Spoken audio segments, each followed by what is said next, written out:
Every night, the Countess chose one man to spend the night with her. By morning, he was gone either dead or driven insane. Rumors spread like wildfire. Was it witchcraft, a curse, or her deadly secret hidden behind locked doors? The villagers feared her, yet couldn't resist her allure. The night had fallen. The great bell in the tower rang. Its sound echoed through the silent halls of the castle. Dong, dong, D-O-N-G. The servants froze. Their faces turned pale. Fear spread like fire among them. One of the maids whispered, "She has chosen again." A young man cried, "No, please, not me tonight." Another servant muttered, trembling, "Every man who goes, he never returns, or he returns mad." Some of them began to weep. Others looked at the floor, afraid even to breathe. But Aldrich stood calm. He rose from his place slowly. His eyes were steady. Without a word, he walked and stood in the line of men. The servants looked at him in shock. One whispered, "Does he not know? This is death." Aldrich remained silent.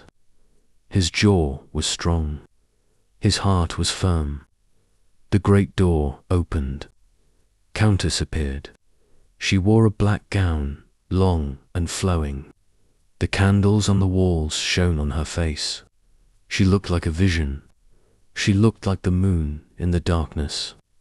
Every man in the line trembled. They lowered their eyes. No one dared to look at her. But Aldrich raised his head. He looked straight at her, and in his heart he admitted, "She is no witch. She is beauty itself. She looks only 21, young, full of life, full of mystery." The Countess walked slowly. Her steps echoed in the silent hall. She passed a line of men, one by one. Each servant shook in fear. No one breathed. Finally, she stopped before Aldrich. Her eyes locked with his. "You," she said softly, "tonight you will come to my chamber." The servants gasped. One muttered, "God save him. This is the end." Countess continued, her voice firm but sweet. "Bring me warm water. Prepare it quickly. And remember, I hate delays. They make me furious." She turned. Her gown flowed behind her like a black river. She walked back to her chamber, graceful, proud, untouchable. The line broke. The servants whispered to one another, "He is finished. He will not see the morning." Poor man. But Aldrich only stood still. His eyes followed her. In his heart, he whispered, "So be it. Tonight I will know the truth." Inside her room, Selina Quintanilla, the bloodthirsty Countess, was waiting eagerly for this new man without knowing that the one who was coming into her room this night was going to change her fate forever. It all started few months earlier when a cold, beautiful night falls over the castle. The grand hall of Ravenshade Castle shimmered with golden light. Chandeliers, heavy with crystal, spilled their brilliance over silk-draped tables. Polished silver and the sea of noble faces gathered to witness the union. The sound of violins filled the air, mingling with laughter, the clinking of goblets, and the rustle of gowns.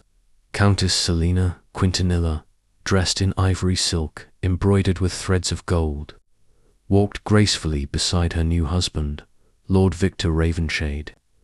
She looked radiant, her lips curved into a smile that almost erased the storms of her past. Victor's hand rested proudly on hers, his eyes shining with a love so open, so pure, that every guest whispered about how blessed the union appeared to be. In the corner, her father, Count Elias Quintanilla, stood with a glass of wine. He remembered her troubled years, her sharp tongue, her stubborn refusals. the endless parade of suitors she had rejected. Selina had been difficult, almost impossible. She had turned down noblemen from every corner of the kingdom, broken engagements, insulted alliances. The entire household had suffered from her moods, her tears, her defiance. Yet Elias knew that beneath her storm was a fragile soul craving something only love could soothe. Tonight, he saw that love in her eyes for Victor. When the ceremony ended, and the festivities slowly dissolved into candle-lit silence, Lord Victor took Selina's hand and led her through the stone corridors toward her chamber.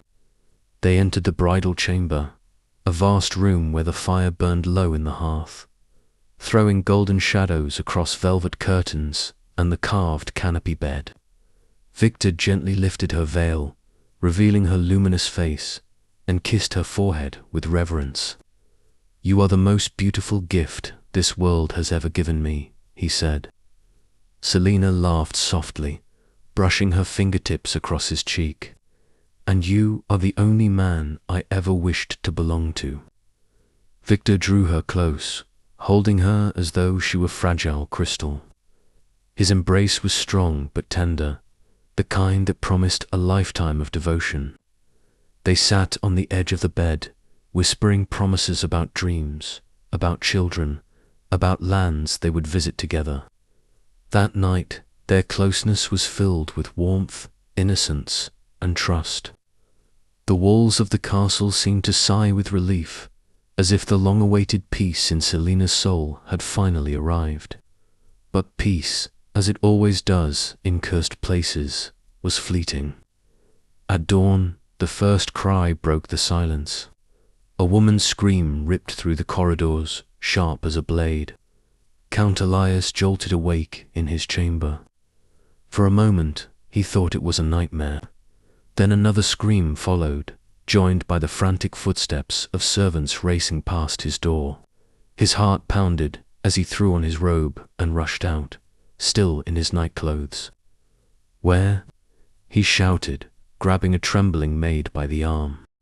"The bridal chamber, my lord," she gasped, her eyes wide with terror. His blood ran cold. He stumbled forward, his legs suddenly heavy, yet he forced them to move.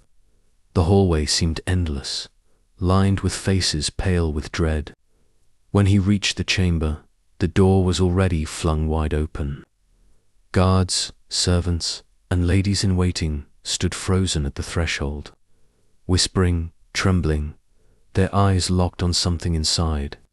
"Move," Elias barked, pushing past them. He staggered into the room and stopped.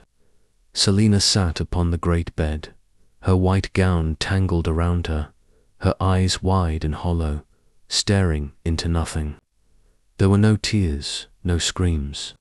Her face bore an unnatural calm, as if she were lost in another world. Beside her, Lord Victor Ravenshade lay lifeless. His once bright eyes were frozen open, staring at the canopy above. His lips were parted as if his last breath had been stolen mid-sentence. His strong chest no longer rose. Elias clutched his chest, the strength draining from his body. He stumbled forward, his voice breaking. "No, no, God, no. Yesterday, she was a bride. She was smiling, laughing, and today his voice cracked into a sob. Today he is dead." He reached Selina, falling to his knees at her side. He grasped her cold hands, searching her face. "Selina, my child, tell me what happened. How did this come to be?" His words poured in desperate gasps. "Your husband, he was alive last night, full of joy. Speak to me." But Selina said nothing. Her lips were parted slightly, but no sound came. Her gaze remained distant, as though she was watching something beyond the walls of the castle. Elias shook her gently. "Selina, answer me." Still, she was silent. It was then that Elias noticed something that chilled him deeper than the corpse beside her. On her face, where he had expected fear or despair, was peace. A strange, unsettling peace, as though some secret had finally been answered, some hunger finally stilled. His blood turned to ice. What is this? Why is she calm when death sits beside her? The Count could no longer bear it.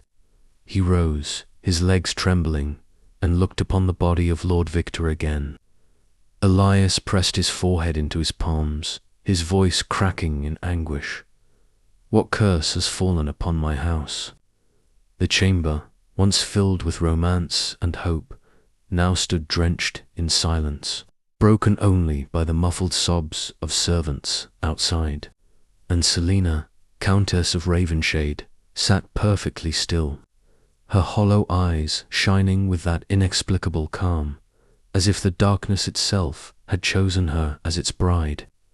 The carriage wheels rattled against the cobbled path as Countess Selina Quintanilla returned to her father's castle. A widow now. She was beautiful, still more beautiful than before, but her beauty was sharp, cold, untouched by warmth. Her pale face carried no color. Her lips were still, her eyes heavy with silence. She walked like a figure carved from marble. I cannot bear the stairs any more, she said. First, my husband dies. Then come the whispers, the questions. Every glance burns me. Every word suffocates me. My life has become a prison, father. Ilios's voice cracked. Then what is it you want? Her smile grew sharper. Send me away, she said. Send me to the Isle of Thornwick. Let me rule there. Give me the palace. Send my servants with me. Elias hesitated. Thornwick. But the sea is harsh. The palace is lonely. It is far from all comfort. That is what I crave, she replied, her voice cold and steady. Loneliness, silence. You cannot stop me, father. You never could. Elias pressed his hand to his forehead. My daughter, you will never obey, and I have no choice. If Thornwick is what you demand, then Thornwick you shall have. The next week, the palace of Thornwick rose before her towers high, stone grey against the stormy sky. When she stepped down, servants rushed forward to greet her. Dozens of young maids, smiling nervously, curtsied deeply. But Selina's eyes narrowed. She raised her voice, sharp and cold. Stop. Every one of you stop. The women froze in fear. Selina strode across the courtyard, her gown sweeping the stones. She seized the wrist of a senior maid, a woman her father had trusted to watch over her. Her voice thundered. Go back to my father. Tell him I want no women here. Not one, do you hear me? This palace shall not have a single woman within its walls. If he must send me servants, let them be men, young, strong, beautiful, but no women, not to cook my meals, not to wash my feet, not even to sweep the floors. The courtyard fell into silence. The maids stared in horror. Some gasped, some trembled. My lady, the senior maid, tried to speak. Do not argue, Selina shouted, her eyes flashing. Do as I say, or do not return at all. The women looked at each other, pale and terrified. Then, without another word, they turned and fled, skirts gathered in their hands, footsteps echoing as they hurried out of the gates. Selina threw her head back and laughed, a low, sharp laugh that carried across the stone walls. She walked into the great hall and sank onto the throne-like chair, her face glowing with triumph. Word spread through Thornwick swiftly. The villagers had been overjoyed at first. Countess has come, our new ruler, our new lady. But joy turned to fear when her command was known. No women in the palace, only men to serve her. Back in his castle, Elias heard the news and groaned, pressing his hands to his head. My God, What madness is this? She is a widow, broken already, and now she demands only men to serve her. What will the world say? At last he gave in. With a heavy heart, he gathered a group of male servants, handsome, well-trained, and strong, and sent them to Thornwick. The day they arrived, Selina prepared her throne in the grand hall. She wore deep crimson silk, her hair shining, her jewels glittering. She looked like a queen, proud and untouchable. The men entered one by one. They bowed, their faces uncertain. None had ever served a lady in such a way. Selina's lips curved into a dangerous smile. She rose slowly. Her gown swept the floor as she walked toward one of them, a tall young man with golden hair and wide eyes. She stopped before him, her gaze bold, lingering. "Very good," she murmured. "At last, life will be worth living." She leaned closer, her voice smooth, sharp. "Now, listen. Go, heat water for me. Bring it to my chamber. I wish to bathe." The hall went silent. The men looked at each other in shock. It was a demand no noble widow would ever dare to speak. Bold, scandalous, unthinkable. But Selina only smiled wider. Without another glance, she turned and began to climb the grand staircase. Her crimson gown shimmered in the torchlight, her steps slow and regal. At the top, she paused. She looked down once, her eyes glinting, her lips curled into a smile that chilled the air. The palace had a new queen, and she was unlike any queen before. The palace of Thornwick was silent. Servants worked quietly. Some cleaned the halls, some polished the lamps, some cooked in the kitchen. Yet the silence was heavy, as though the stones themselves were holding their breath. Then a sudden cry shattered the stillness. "Ah! Ah! Hehe!" A young man staggered into the courtyard. It was Adrian, the boy who had carried warm water to the Countess's chamber. His face was pale, his chest heaved, his body shook. He wore nothing but a sheet wrapped clumsily around him. Everyone froze. The servants dropped their tools. The guards lowered their spears. Cooks peered from the kitchen. All eyes turned to Adrian. He stumbled forward, clutching at the walls, gasping like a dying man. "God in heaven," whispered one maid. "What happened to him?" "He was in her chamber," another whispered back. Adrian's legs trembled. His voice cracked. "No, no, I can't." He fell to his knees. His breath came sharp, broken. His eyes rolled. The sheets slipped from his shoulders. A shiver passed through the courtyard. What has she done to him?" a guard muttered. Fear spread like fire. Everyone stepped back. No one dared touch him. Adrian crawled, clawing at the ground. His chest spasmed as though something unseen was crushing him. Then silence. He collapsed, still. Dead. Whispers began at once. She killed him. No, she bewitched him. She is not a woman. She is a witch. By nightfall, the entire island knew. The story spread from house to house, like wildfire through the forest. 2 old women sat by the fire in a village hut. The first one spat into the flames. "I told you, the Countess is cursed." The second nodded. "Cursed, yes. A widow, yet she keeps only men in her palace. Only men, and now look." One of them comes out half dead and dies at her feet. The first woman lowered her voice. She sins with them. She tempts them. Then she destroys them. She is not human. The second woman shivered. "We must pray. Pray God protects our sons. If one is taken to her palace, he will never return alive." Their whispers joined the wind. Others repeated the same. The legend of the Dark Countess grew darker still.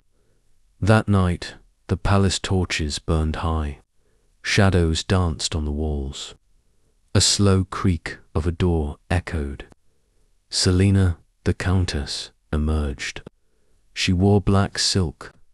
It clung to her form, gleaming like water in moonlight. Her hair cascaded down her back. Her face was radiant, her beauty sharper than a blade. She stepped into the great hall. Her voice rang clear. "Bring them all. I want every servant before me." The command was obeyed. Within minutes, dozens of young men stood in a line. Their heads bowed, their hands clasped before them, their hearts pounded in their chests. Selina walked slowly before them. Her heels struck the stone floor. Click, click. She passed one man. His lips trembled. She brushed close to another. His breath caught in his throat. Not a word was spoken. Only the sound of her gown trailing across the floor. Finally, she stopped. Her eyes locked on one of them. A tall, strong man with broad shoulders. His name was Marcus.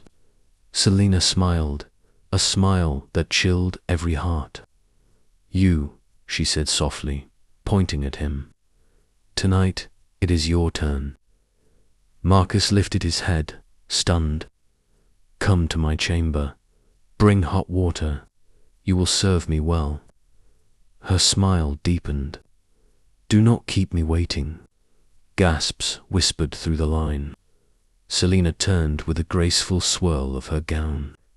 She walked toward the stairs, hips swaying, every movement deliberate. At the top, she glanced back once, her lips curved, her eyes burning with dark promise. Then she vanished into her chamber. The men exhaled, trembling. One whispered, "She chooses like a queen, like a predator." Another clenched his fists. "This cannot last. If her father hears, we are all doomed." She, a third, warned, "Do not speak. Walls have ears. If she knows you doubt her, you will be next." Marcus stood still, his throat dry. He wanted to run, yet no one dared refuse. With heavy steps, he followed her command. The doors closed behind him. The palace was silent once more. Time passed. The moon rose high. Hours crawled by. Then the silence broke. The chamber door opened. Marcus stumbled out. His face was drenched in sweat, his eyes wide, hollow. His body shook as if he had battled death itself. He clutched his chest. His breath came ragged. "Help," he gasped. No one moved. He staggered forward, gripping the wall. His heart thundered. His body convulsed. Then he fell. A cry erupted. "He's dead. He's dead." Panic swept the hall. Servants rushed, but none touched him. They only stared at his lifeless body. The news spread faster this time. "She killed another. She drains them. She drinks their souls. She is a witch in the body of a queen." Soon every household in Thornwick whispered the same tale. The Countess lured men into her chamber, and they never returned alive. The next morning, Selina descended the stairs. Her face glowed. Her lips curved into a soft smile. She looked fresher, happier, more radiant than ever. She stopped before the servants gathered in fear. Her voice was calm, smooth as silk. "Bury him," she said. "Bury him with honor. He served me well. Do not shame him." The men obeyed, though their hands shook. Selina watched them carry Marcus's body away. Her smile never faded. That night, it happened again. Once more, she summoned them all. Once more, she walked among them like a goddess choosing her sacrifice. Once more, a young man followed her into her chamber. Once more he never truly returned. Every night it repeated. Each morning a corpse was buried. Each day fear grew heavier. The island trembled. "She is not a countess," the villagers whispered. "She is a demon, a sorceress, a temptress who devours men." They began to call her the Black Widow of Thornwick. And back in his castle, Count Elias at last heard the rumors. He sat at his table, hands clutching his head. "My daughter, my child, what are you doing? How many must die before you stop?" But Selina would not stop. By the time the rumors reached him, the number of the dead had already grown too high, and it was only the beginning. The great hall was dim. Curtains hung heavy. Candles burned low. The Count, Selina's father, sat on a wide chair. His head rested in his hands. His face looked pale. His breath was uneven. He whispered to himself, "My daughter, my blood, why is she turning into a curse?" A servant opened the door. A young man stepped in, tall, strong shoulders, sharp jawline, eyes full of fire. It was Adrian, the woodseller from the kingdom. Adrian bowed slightly. "Count Elias, may I enter?" The Count raised his eyes slowly. He nodded. "Yes, come inside." "What do you want, young man?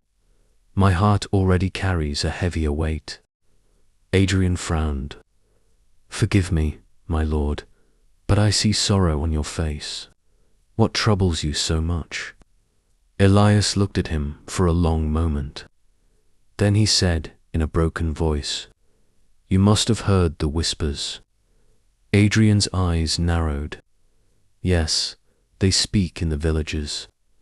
They say your daughter, the Countess Selina, calls men into her chambers, and by morning they are ruined. Some die, some lose their minds." I did not believe it. The Count covered his face with both hands. His shoulders shook. "My God, it is true. My own child is becoming a shadow. Each night she demands a man. Each morning another body or another mad soul stumbles out. My people call her a witch now, a sorceress." Adrian stepped closer. "Why do you not stop her?" Elias slammed his hand on the armrest. "Stop her? How? She is my daughter. She refuses to listen. She demands new men every week. My halls grow empty. My servants live in terror. But what can I do? Kill her? Lock her? She is my blood." Adrian's jaw tightened. He stayed quiet for a moment. Then he spoke calmly. "My lord, give me permission. Send me to her palace. Let her choose me one night. Let me see the truth with my own eyes." The Count looked shocked. Do you know what you are asking? Every man who enters never returns the same. Do you not fear death? Do you not fear madness?" Adrian held his gaze. "I fear nothing. If your daughter is cursed, I will see it. If she hides something, I will find it. I give you my word, Count Elias, I will not run." The Count's eyes filled with tears. "You are brave or foolish?" "Maybe both." Adrian smiled faintly. "Sometimes both are the same thing." For a long time Elias said nothing. Then he whispered, "Very well, go to the island, go to her palace. If fate wills, she will notice you, and when she does, God protect you." Adrian bowed his head. "I will not fail, my lord." The journey took 2 days. The sea roared. The wind was harsh. But Adrian did not turn back. At last he reached the island. The palace of the Countess stood tall above the cliffs. White stone, sharp towers, dark windows like eyes watching the sea. Adrian walked inside. His boots echoed on the marble floor. The servants whispered as he passed. Another one. He is too handsome. Will he survive the night? He ignored them. At the far end of the hall, she sat. The Countess Selina. She was draped in silk. Her skin glowed pale under the torchlight. Her lips were red like fire, her eyes deep, dark, endless. She leaned on her throne with a grace that stole the air. She saw him.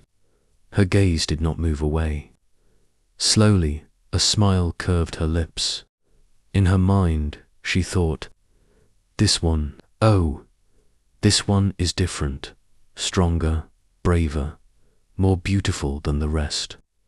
Tonight, I will choose him. Adrian bowed, but when he lifted his head, his eyes did not tremble. He looked straight at her, and he smiled. Selina's brows arched slightly. No man had ever dared smile back at her like that. It amused her. It also challenged her. She whispered under her breath, interesting. Servants lined up. They worked quietly. Some carried trays. Some lit candles. Selina's voice rang across the hall. You bring the wine. You sweep the floor again. You kneel lower. She commanded. They obeyed. Adrian watched her. Every gesture, every look. He studied her carefully, but acted like he was only doing his work. Selina noticed him again. She tilted her head. He is calm. He is not afraid. Why, she thought. Her lips curved again. This one will not escape me. Tonight, he is mine. Adrian, busy with a task near the wall, glanced at her throne. Their eyes met once more, and both of them, the predator and the hunter, the witch and the warrior, the cursed beauty and the daring stranger, smiled at the same time. The hall grew darker as night fell. The servants whispered again. Tonight it will be him. She will choose him. He will never see the morning. But Adrian only tightened his hands. He thought quietly, tonight I will find the truth, and the time has come. She called him in her room. He prepared the warm water. His hands were steady. He carried the bucket to her chamber. The door was half open. Soft candlelight spilled out. Inside, dozens of candles burned. The room glowed golden, warm, romantic. He stepped inside. His breath caught. Countess stood before him. Her beauty was overwhelming. Her skin shone in the candlelight. Her black gown wrapped her like night itself. She looked at him with sharp eyes. Her lips curved slightly. Put the water in the bath, she said. I wish to bathe. He carried the water into the bath chamber. He poured it. He arranged the towels. His heart beat fast. Then he heard a sound behind him. Footsteps. She was entering. A soft fragrance filled the room. It was delicate, sweet, intoxicating. His head spun. His chest tightened. His soul whispered, "Be careful." Her voice rang, soft but teasing. Will you not look at me? Do you not think I am beautiful? He stayed silent, his eyes fixed on the floor. She laughed gently. Perhaps you are made of stone. Or perhaps you are so strong that my beauty means nothing. Or maybe you are simply afraid. Still, he said nothing. Slowly, he stood. He turned, and she suddenly let her gown slip from her shoulders. The black silk fell to the ground. Her body glowed in the golden light. She was breathtaking. Adrian froze. He could not blink. She saw his eyes. She smiled knowingly. "See," she whispered, "I knew it. No man can resist me, not even you. You will surrender." She stepped closer. Her hand almost touched his chest, but he did not move. He stood strong, though his heart raced. She frowned slightly, then turned, walking deeper into the chamber. "Come," she said. "Follow me." He followed. On the table, a silver cup stood. Steam rose from it. A sweet, strange smell filled the air. She lifted the cup. Her eyes glittered. She handed it to him. "Drink," she said. "Every man who comes here must drink this. It will warm your blood. It will make you ready. Drink." Adrian looked at the cup. He shook his head slowly. "I am not thirsty," he said calmly. Her smile sharpened. "You must," she insisted. "No one refuses me. Drink." She pressed the cup into his hand. Her eyes never left his. He raised it to his lips. He pretended to drink. When she turned her head for a moment, he tilted the cup. The liquid spilled quietly to the floor. Only a few drops touched his lips. Then he set the empty cup back on the table. She looked at it and smiled. "Good," she said. "You have taken it.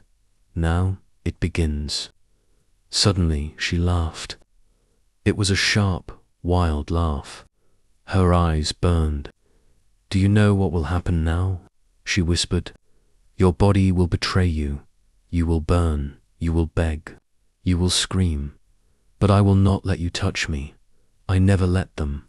You will break like all the others." Adrian stayed silent. Her voice rose. "The drink, it kills. It destroys a man's strength. Some die, some go mad, some live, but broken forever. That is my revenge. That is my pleasure." Adrian finally spoke, his voice calm. "Why? Why do you do this?" Her face changed. Her eyes grew wet. Tears formed. She turned away. Her voice trembled. "You want to know? Then hear me. You will die soon anyway." She breathed deeply. Then words poured out of her like a flood. "I was always stubborn. People hated me. My stepmother beat me. She called me wild, arrogant.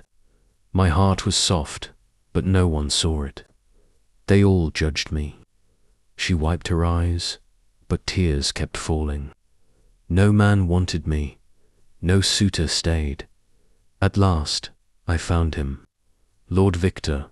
I believed he loved me. On our wedding night, I was so happy. I placed my arms around him.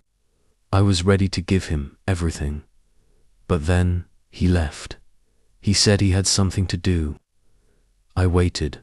I smiled, shy, hopeful. But he never came back." Her voice broke. "I searched.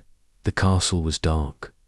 And then I found him, with a servant girl, laughing, touching her. My husband, my love."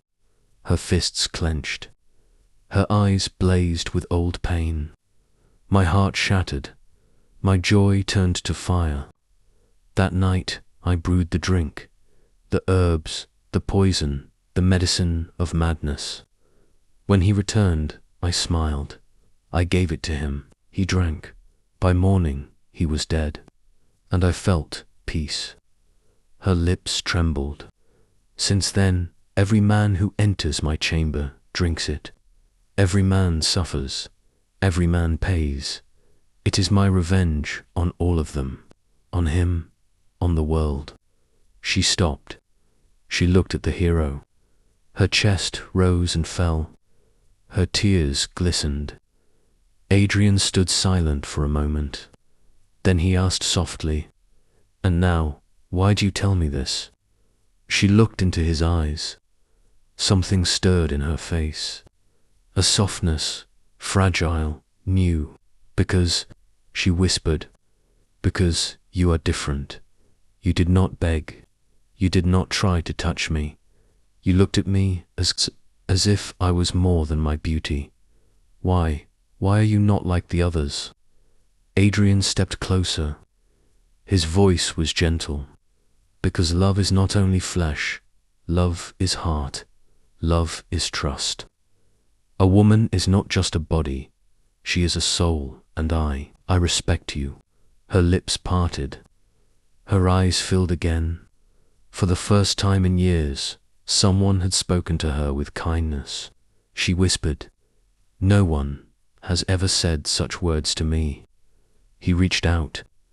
Slowly, carefully, he took her hand. "Sit," he said. "Talk with me. Forget the poison. Forget revenge. Just be a woman. Just be yourself." She sat. She let him hold her hand. Tears fell freely now. For hours they talked. She told him her pain. He listened, never judging. The night passed slowly, filled with words, with silence, with something new. At last, he rose. "It is late," he said. "Perhaps the poison will kill me soon. Perhaps I will not see the dawn. But if I die, I want you to remember this. You are more than revenge. You are worthy of love." She gasped. She clutched his arm. "No, you cannot die. I like you, more than anyone. You are not like them. You are different. You must live." She threw herself into his arms. She cried on his chest. He stroked her hair gently. Then he whispered, "I did not drink it. I spilled it. I am alive." She looked up, shocked. Then laughter and tears mixed on her face. "You tricked me," she said. "You are clever, and you are brave." He smiled. "Come with me. Leave this castle. Leave the poison. Leave the past. Live with me, a simple life. A life of love." She trembled. Her eyes shone. At last, she nodded. "Yes, I am tired of this palace. Tired of power. Tired of pain. I want only peace. I want you." He held her hand firmly. Together they walked. They left the chamber. They left the castle. They walked into the night. The stars shone above. The wind was cool. The world was wide. She whispered, "I am free, and I am yours." He whispered, "And I am yours." And hand in hand, they disappeared into the dark horizon.